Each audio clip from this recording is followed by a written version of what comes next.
You are watching Grace Television.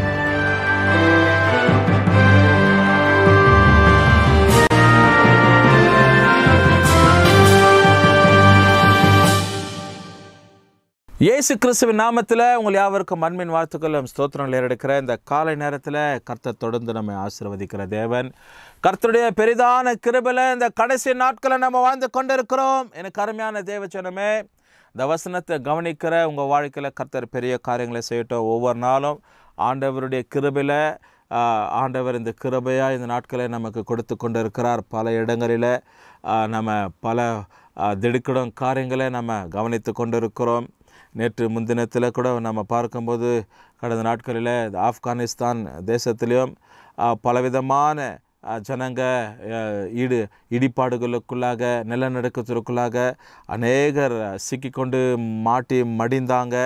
இப்படி காப்பாற்றுவதற்கும் குணப்படுவதற்கும் பல காரியங்களை அவங்க முயற்சி எடுத்து கொண்டு இருக்கிறாங்கன்னு சொல்லி அறிந்தோம். அதுக்கு பிற்பாடு இன்னும் நம்முடைய தேசத்தின் பஞ்சாப் மாநிலத்திலையும் பல காரியங்கள் இப்படி பயங்கரமான சூழ்நிலையில் ஜனங்கள் போய்கொண்டு இருக்கிறாங்க. பஞ்சங்கள், பசிங்க, பட்டினி உலகம் முழுதுமாய் இன்றைக்கி போராட்டத்தில் வாழ்ந்து கொண்டு இருக்கிற இந்த இஸ்ரேல், அதுக்கு பிற்பாடு அது சுற்றி இருக்கிறதான அந்த முகமதியர் பட்டணங்கள், அவங்களுக்கு சார்ந்ததான இந்த யுத்தங்கள் இன்னும் மாளலை. அதுக்கு பிற்பாடு ரஷ்யா யுக்ரைன் யுத்தங்கள் மாளலை.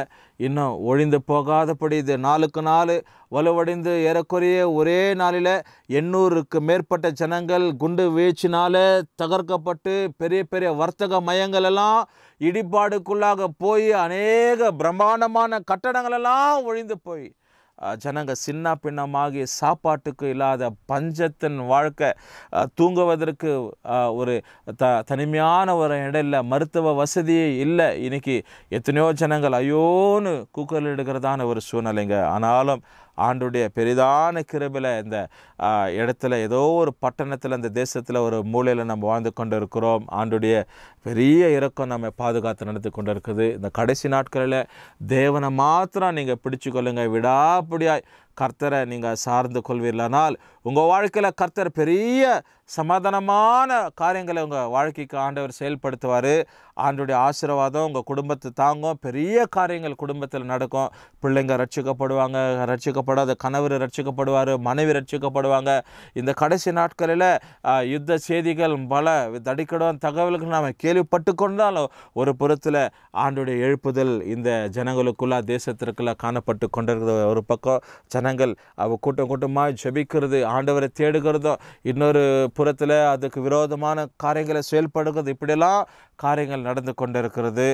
மரணங்கள், இயற்கைகளை மரணங்கள், இன்னும் போராட்டங்கள், விபத்தில் ஜனங்க மாண்டு மடிக்கிறதும், இன்னும் தற்கொலையில் போகிறதும், ஜனங்கள் ஏதாவது தீங்கு விளைவிக்கிற இப்படிப்பட்ட சூழ்நிலைகள் கட்டாயம் ஒவ்வொரு நாளும் நம்முடைய தேசத்தில் நம்ம கேள்விப்படுகிறோம். இதற்கு மத்தியில் அப்பாவுடைய கிருபையில் வாழ்ந்து கொண்டு இருக்கிறோம். அருமையான தேவஜனமே, இன்றைக்கு பாருங்கள், ஒரு விசேஷமான ஒரு பகுதியை உங்களுக்காக வேதத்தில் நான் கொண்டு வந்திருக்கிறேன். சிறிய தீர்க்கதரிசிகளில் யோவேல்னு ஒரு தீர்க்கதரிசி உண்டு. ஏறக்குறைய 3 அதிகாரம் தான் அந்த புத்தகத்தில் உண்டு. The book of Joel. Only 3 chapters were having in the book of Joel. ஆகினால இந்த யோவேல் தீர்க்கதரிசன புத்தகத்தில் 2ஆம் அதிகாரத்தை நீங்கள் திருப்பிக் கொள்வீர்களானால் இதில் 26வது வசனத்திலேருந்து ஒரு குறிப்பிட்ட பகுதி நமக்கு அழகாக சொல்லப்படுகிறது. யோவேல் 2, 26, 27, 28 நீங்கள் நேரம் இருக்கும்போது வீட்டில் படித்து பாருங்கள். 26வது வசனத்தை மாத்திரம் உங்களுக்காக நான் வாசித்து ஜபிக்கணும்னு யோசிக்கிறேன். Never again will be my people be shamed. என்னுடைய ஜனங்கள் ஒருபோத வெட்கப்படுவதில்லை அப்படின்னு சொல்லி ஒரு குறிப்பை நம்ம வாசிக்கிறோம். பாருங்கள், நீங்கள் சம்பூரணமாய் சாப்பிட்டு திருப்தி அடைந்து உங்களை அதிசயமாய் நடத்தி வந்த உங்கள் தேவனாகிய கர்த்தருடைய நாமத்திற்கு துதிப்பீர்கள். என் ஜனங்கள் ஒருபோதும் வெட்கப்பட்டு போவதில்லை. The Bible says God hath done decide wondrously with you and my people shall never be ashamed. என்னுடைய ஜனங்கள் ஒருபோதும் வெட்கப்படுவதில்லை. இன்னைக்கு அநேக குடும்பங்களில் ஜனங்க ஏதாவது காரியங்கள் என்ன பண்ணுறாங்க, சீர்கெட்டு போகிறாங்க, வெட்க மாட்டேங்கிறது. ஒரு நல்ல காரியத்தில் போகணுன்னா வெக்கம், அந்த வெக்கம் வேற. இந்த வெக்கம் என்பது அவமானப்படுகிறது. என் ஜனங்கள் ஒரு நாளும் அவமானப்படுவதில்லைன்னு சொல்லி அவமான நெருக்கத்துக்குள்ளாக இன்னைக்கு ஜனங்கள் போய்கொண்டிருப்பாங்க. 2 நாட்களுக்கு முன்பதாக ஒரு அருமையான சகோதரி ஒரு குறிப்பிட்ட பகுதியிலிருந்து ஒரு தாயார் எனக்கு தொலைபேசியில் தொடர்பு கொண்டாங்க. இப்போ தொடர்பு கொண்டு அப்போ ஒரு சில காரியங்களை சொன்னாங்க. பாஸ்டர், கொஞ்சம் ஃப்ரீயாக இருக்கிறீங்களா, உங்கள்கிட்ட கொஞ்சம் பேசணும். சொல்லுங்கள் சிஸ்டர், நான் வெளியே தான் இருக்கிறேன், அதனால் பரவாயில்ல பேசலான்னு சொல்லும்போது குடும்ப காரியங்கள், குடும்ப விவகாரம், கணவன் மனைவி பிரச்சனை, பிள்ளைங்க, சின்ன வயது பிள்ளைங்க திருமணமாகி கணவன் மனைவியாக வாழ்கிறாங்க. அவங்களுடைய சமாச்சாரம், அவங்களுடைய குடும்பத்தில் குழப்பத்தில் சமாதானம் இல்லாத நெருக்கம், அவமானம், போராட்டம், குடும்பத்தில் பிள்ளைங்க வாழ வேண்டிய வயது, வாழ வேண்டிய காரியம், திருமணமாகி கொஞ்ச நாட்கள் தான், 2 மாதம் 2.5 மாதம் தான் திருமணமாகி அவங்க வாழ்க்கையை நடத்தி கொண்டு இருக்கிறாங்க. புதிதான திருமணமாக இருக்கிற பிள்ளைங்க வாழ்க்கையில் என்ன அவங்க புரிந்து கொள்ள முடியும்? பெண்ணு வேறு பக்கம் இருந்துச்சு, பையன் வேறு பக்கம் இருந்தார். பெண்ணு ஒரு 15-20 வருஷம் குடும்பத்தில் தாய் தகப்பனோடு கூட இருந்த பெண்ணு. அதே வண்ணமாக மனைப்பையனும் அவன் பல காரியங்கள் உலகமாக அவன் பல இடங்களுக்கு போயிருப்பான், வேலை பார்த்துருப்பான், ஃப்ரெண்ட்ஸுங்க, அதெல்லாம் நீங்கள் சேர்த்து இதெல்லாம் நீங்கள் பார்க்கும்போது ஒரே 2 மாதம் 3 மாதத்தில் எந்த கணவனும் மனைவியுமாய் இணைந்து இருக்கிறவங்க புரிந்து கொண்டு வாழ்க்கையை சீராக நடத்த முடியாது.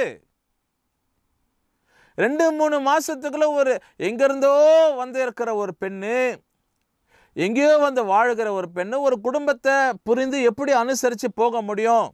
முடியாது தான். ஆனாலும் அவங்களுக்கு நல்ல ஆலோசனைகளை சொல்லி, குடும்பம்னா இது, ஒருவேளை நீங்கள் உங்கள் தாய் தகப்பன்கிட்ட 15-20 வருஷத்துக்கிட்ட வாழ்ந்திருக்கலாமா, பிறந்தலேருந்து உங்கள் படித்து வச்சுருப்பாங்க, உங்களுக்கு நன்மையான காரியங்களை செய்திருப்பாங்க, whatever it may be, everything was good.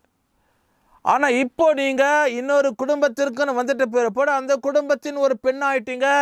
உனக்குன்னு ஒரு கணவர் இருக்கிறாரு, உனக்குன்னு ஒரு மாமியார் குடும்பம் இருக்குது, உனக்குன்னு ஒரு இன்னொரு குடும்பம், புகுந்த வீடு குடும்பம் இருக்குது. அவங்க குடும்பத்தில் உள்ளவங்களை உங்கள் குடும்பமாக பாவித்து நீங்கள் செயல்பட வேண்டும்னு சொல்லி ஒரு சில காரியங்களை ஆலோசனை சொல்ல பிற்பாடு அவங்களுக்கு இந்த காரியங்கள் புரிந்தது. காரணம் அவமானங்கள், வெக்கமடைந்த ஜனங்க ஏதாவது சொல்லிட்டா இப்படி அக்கம் பக்கம் இருக்கிற ஜனம், என் சொந்த பந்தம்லாம், என் ரத்த கலப்பான ஜனம், கல்யாணத்துக்கு வந்த ஜனம்லாம் ஏதாவது சொல்லிட்டா இப்படி சொல்லட்டுமே, சொல்லட்டும், சொல்லும் தான். உலகம்னா அப்படித்தான் இருக்கும். ஏற்றத்தாழ்வு, நன்மை தீமை, நல்லது கெட்டது, புரிந்து கொள்ளுதல், புரிந்து கொள்ளாமை, இதெல்லாம் இருந்து குடும்பத்தில் அப்படி பிள்ளைங்க தட்டு தடுமாறி 2 மாதம் என்பது 1 வருஷம் ஆகும், 1 வருஷம் என்பது 1.5 வருஷம் ஆகும், 1.5 வருஷம் என்பது 2 வருஷம் ஆகும், 5 வருஷம் ஆகும். அதுக்கப்புறம் சில பேருடைய வாழ்க்கை இன்னும் கல்லறைக்கு போகிற வயசு வரலையே கூட புரிந்து கொள்ளாமல் இருக்கிறாங்க. அது ஒரு பக்கம் இருக்கட்டும். கல்லறைக்கு போகிற வயது வரலையும் கூட சில குடும்பத்தில் பிரச்சனைங்க தான், புரிந்து கொள்ளாமை. ஒரு கணவனை ஒரு மனைவி, ஒரு கணவன் காலத்துக்கும் புரிந்து கொள்ள முடியாது. ஏற்ற தாழ்வுகள் இருக்கும். அதனால இப்படி தேவ பக்தி உள்ளவங்க தேவ சமூகத்தில் வளரணும்னு சொல்லி ஆண்டவரை ஏவி, தேவனால் ஏவப்பட்டு ஆண்டவருக்கு அர்ப்பணித்து ஆண்டோட சமூகத்தில் தாழ்த்தி தேவனுக்காக வாழ்கிறவங்க வாழ்க்கை இன்றைக்கி அப்படி கொஞ்சம் நஞ்சம் 30%, 60% அப்படி சரி சமணத்துக்குள்ளே வாழ்ந்து கொண்டு இருக்கிறாங்க. இது இயல்பான ஒரு காரியம் நம்ம பார்க்குறோம். அருமையானவர்களே, அப்போ பாருங்கள், இங்கே ஆண்டுடைய வார்த்தை சொல்கிறதுக்கு தகுந்தது போல் இன்றைக்கி எத்தனையோ குடும்பங்களில் பிசாசு இன்றைக்கி தலை விரித்து ஆடிக்கொண்டு இருக்கிறான். குடும்பத்தில் நெருக்கத்தையும் அவமானத்தை கொண்டு வரான். பிள்ளைங்க நிமித்தமாக அவமானம், பிள்ளை குடிச்சிட்டு வருது. ஒரு தாய் தகப்பன் சொல்கிறேன், என் பிள்ளை குடிச்சிட்டு டெய்லி குடிச்சிட்டு வரான், வீட்டுக்கு வரும்போதெல்லாம் எங்கே வெளியே போயிட்டு வரும்போது குடிச்சிட்டு வரான், அவனை கேட்கக்கூடாதுன்றான். அவமானங்கள். இதே அவன் கூட படித்த இன்னொரு பையன் நல்ல வேலையில் இருக்கிறான்ப்பா, மிலிட்ரியில் இருக்கிறான் ஒரு பையன், இன்னொரு பையன் சாஃப்ட்வேரில் இருக்கிறான், இன்னொரு பையன் மொபைல் கடை வச்சுன்னு இருக்கிறான், இன்னொரு பையன் நல்ல ஒரு ஸ்டேஷ்னரி ஷாப்பை வச்சுன்னு இருக்கிறான்.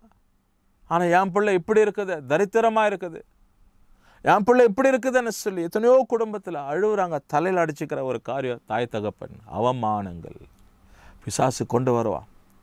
பிசாசு அவமானத்தை கொண்டு வருவான்.